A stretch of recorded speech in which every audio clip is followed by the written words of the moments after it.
எதிர்பார்ப்பு என்று ஒரு இடத்துல வைக்கும் பொழுது அங்கு நாம் சோர்ந்து போகிறவர்களா இருக்கிறோம். கிறிஸ்தவ வாழ்க்கையில கூட, ஏன் தேவனிடத்தில் கூட எதிர்பார்க்க வேண்டியவைகளை எதிர்பாருங்கள்.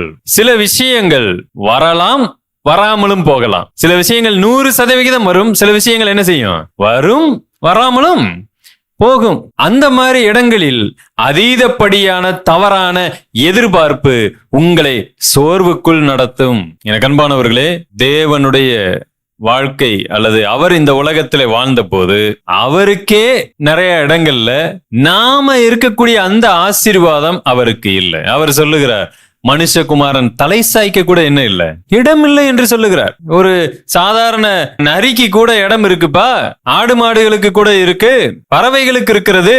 ஆனால் மனுஷகுமாரனுக்கு இல்லை, இல்லை என்றுதான் சொன்னார். ஐயோ இல்லையே அப்படி சொல்லல, இல்லை அவ்வளவுதான். இல்லையே அப்படின்னு அங்க என்ன வந்து விடுகிறது, எதிர்பார்ப்பு வந்து விடுகிறது.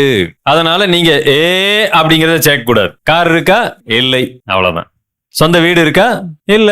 ஏன்னா அது யதார்த்தம். நீங்க என்னன்னா கேள்வி கேட்டா பதில் சொல்றீங்க, இல்லையே, முடிஞ்சு போச்சு, அவ்வளவுதான். அதே மாதிரி இருக்கக்கூடிய விஷயத்துல இருக்கு, அவ்வளவுதான், இருக்கு, தட்ஸ் இட். அது என்னைக்கு வேண்டுமானாலும் இருக்கலாம், இல்லாமலும் போகலாம்.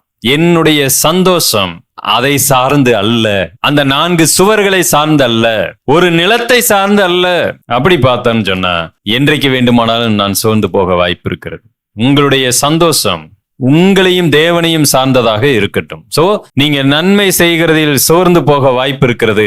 எப்பொழுது என்று கேட்டால், எதிர்பார்ப்போடு நீங்கள் செய்யப்படக்கூடிய நன்மைகள்.